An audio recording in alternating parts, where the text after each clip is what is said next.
Keys to Early Writing, the Aaron Brockovich version. Because nobody has time for this shit, okay? So I just sat through an hour of some education consultant from Massachusetts telling teachers how to teach kindergartners to write. An hour. 60 goddamn minutes of, let me unpack this slide for you. As you can see from the research, and this is what we call a sumicide. A sumicide. She actually said that. Like it's a word. You know what I call it? Making shit up to sound smart at conferences. So here's what we're gonna do. I'm gonna tell you everything that was actually useful in that webinar, and there was useful stuff buried under all that jargon. But I'm gonna say it like a human being, in about a third of the time, without a single PowerPoint slide. You ready? Let's go. Kids gotta talk before they can write. First thing, and I cannot believe this needs to be said, but apparently it does. Before kids can write words, they need to know words.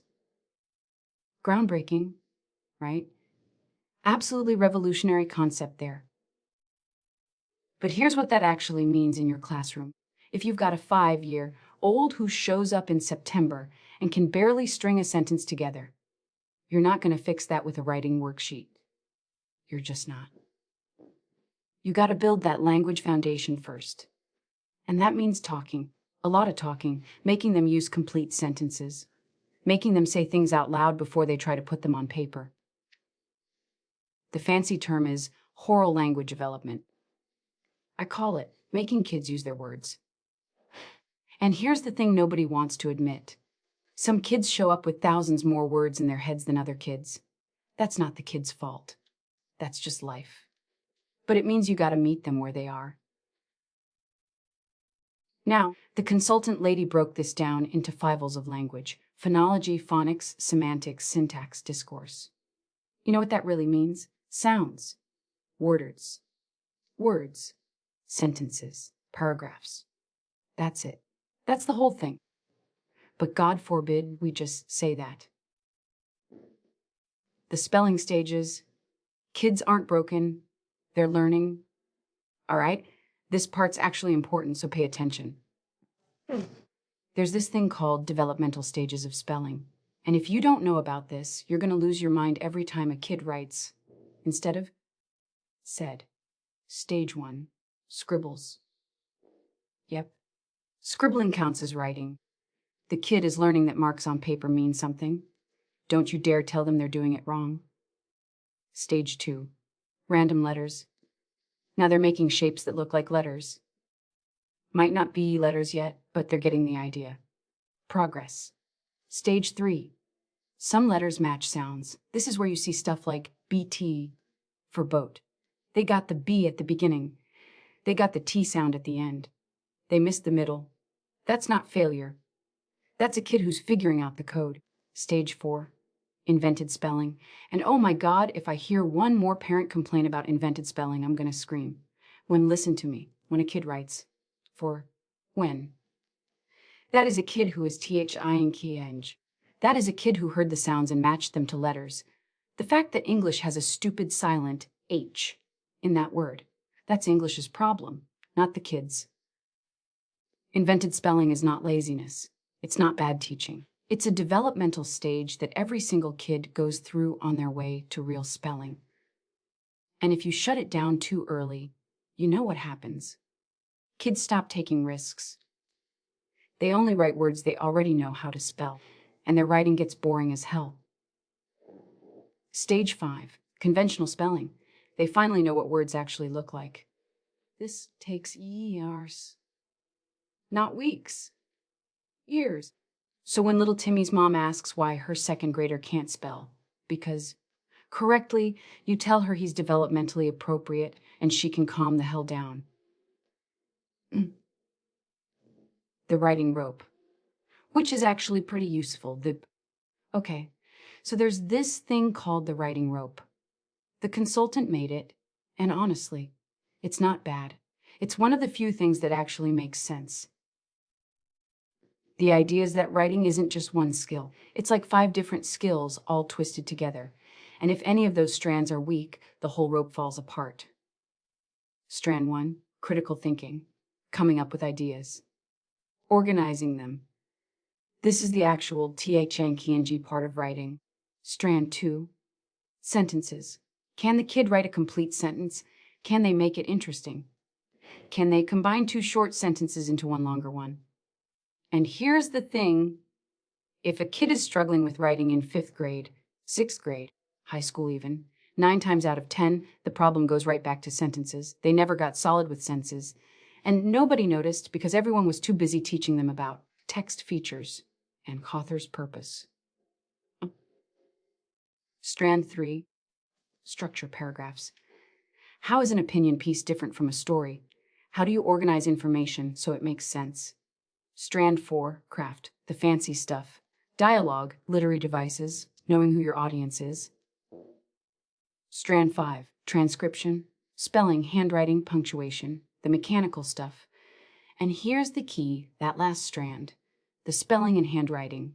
It has to become IUIMC, like driving a car. Because if a kid is spending all their brain power trying to remember how to make the letter B, they've got nothing left for actual thinking. That's why we practice handwriting until it's boring. That's why spelling matters. Not because we're grammar nazes, but because those skills need to become automatic so the brain can do the real work. What actually works there. Here's the research. The real stuff. No jargon. 1. Kids need to write every day. Not once a week, every day. 2. Give them real reasons to write. Not write a paragraph because I said so. Write a letter to someone. Write instructions another kid will actually follow. Make it matter. 3. Let them work together. Talking about writing before you write makes the writing better. This isn't cheating. This is how actual writers work. 4. Show them what good writing looks like. Use examples. Use mentor texts. Kids learn to write by seeing how other people write. 5. Give feedback that actually helps. Not just red marks all over the page. Actual suggestions. What if you added more detail here? Can you tell me more about this part? 6. Scaffolds. If a kid can't think of what to write about, give them choices. If they can't start a sentence, give them a sentence starter. Don't just say, write, and walk away. 7. Teach the process explicitly. Don't assume they know they should plan before they write. Don't assume they know what revision means. Tell them. Show them. Practice it. None of this is rocket science, but you'd never know it from the way these consultants talk about it. What's realistic at each grade? Let me save you some heart-touching and tell you what's actually normal at each grade level, because the expectations in some of these standards are completely insane. Kindergarten, they're drawing. They're talking about their drawings. They're maybe writing a few letters. That's IT. That's appropriate. If you've got a kindergarten teacher assigning 3 sentence paragraphs, that teacher is out of their mind. Most kindergartners don't have the spelling or handwriting skills to write 3 sentences. Let them draw. Let them dictate. Let them tell you stories. That ICE writing at this age. 1st grade. Still lots of drawing and talking, but now they're adding words. By the end of the year, some sentences. Teach them the difference between a question and a statement. Teach them periods and question marks. That's plenty. 2nd grade. Now we're writing real sentences. Maybe some basic paragraphs, like 2 or 3 sentences that go together. This is when you can start talking about audience. Who's going to read this? And revision at this age. It's not rewriting the whole thing. It's adding one more detail. That's it. 3rd grade. Now writing is the main event. Full paragraphs, longer sentences, better transitions. This is when it starts to look like Creole writing. But notice, that's a 4-year progression from scribbles to paragraphs. 4 years. So stop expecting 2nd graders to write like 5th graders. Drawing is writing. Fight me. Here's something that'll piss off every back to basics person in a 50-mile radius. Drawing is writing. For kindergartners and first graders, drawing is composing. They're creating meaning. They're telling a story. They're organizing ideas. The fact that it's pictures instead of words doesn't make it less valuable. And here's the thing. While they're drawing, they're usually talking to themselves. Narrating. Planning. That's rehearsal for writing. Goo. So when some administrator walks in and sees your kindergartners drawing instead of writing, you tell them this is developmentally appropriate practice of composition skills. Then watch their eyes glaze over while they try to argue with you. Now, some kids don't know how to draw, and I mean really don't know. Can't make a circle. Can't make a square. If that's the case, teach it. Seriously. Show them how to draw basic shapes. Because if they can't draw, they can't compose at this age. The more details in the drawing, the more they have to write about later. So push for details. What else is happening in this picture? What's the weather like? What's your person feeling? Make them add to it. That's revision. For 5-year-olds, adding details to a drawing, that's age-appropriate revision. The writing process, simplified. Every kid needs to learn that writing happens in stages. You don't just sit down and magic words appear. Even kindergartners can understand this. Step 1. Think and plan. What are you going to write about? Talk it through. Draw a picture. Make some kind of plan. Step 2. Write it down. Don't worry about perfect. Just get the ideas out. Step 3. Make it better. Add more. Fix stuff. Get feedback. And then, here's what they don't tell kids. You often go back to step 1. Real writers do this all the time. Plan, right? Realize something sucks. Go back and plan again. Write more. Revise more. It's messy. That's normal. Kids think J.K. Rowling sat down and Harry Potter just flowed out perfectly. They need to know that's not how it works. She revised that book 1,000,000 times. So did every other author they've ever heard of. There's this activity with play, DAW, where you teach this. Kids think of what to build. That's planning. They build it. That's writing. Then they add more to make it better. That's revision. Takes 10 minutes and gets the point across without any actual writing. Make it social. Writing shouldn't be some silent, isolated thing. Kids need to share their work. They need feedback. They need to know someone's actually going to read what they wrote. Author's chair. Kid sits in a special chair, reads their work out loud. Class gives feedback. What did they like? What questions do they have? You got to model this 100 times so kids learn how to give helpful feedback instead of just, "It was good." Partner sharing. Before writing, talk to a partner about your ideas. After writing, share what you wrote. The talking makes the writing better. Gallery walks. Post student work. Kids walk around with sticky notes and write positive comments, like an art gallery, but for writing. Publish their stuff. Make little books. Put them in the classroom library. Let parents see. Make it feel like it matters. Because here's the truth.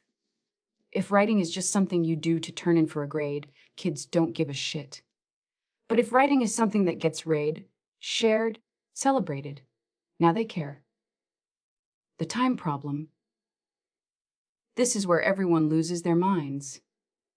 The research says kindergartners need 30 minutes of writing time every day. First grade and up. An hour. An hour. And I can hear the teachers screaming from here. Where am I supposed to find an hour? I barely have time to pee. Here's the answer. Stop thinking of writing as a separate subject. Science class. Kids write observations. 2 sentences about what they noticed in the experiment. That's writing. Social studies. Kids label a drawing of what they learned. That's writing.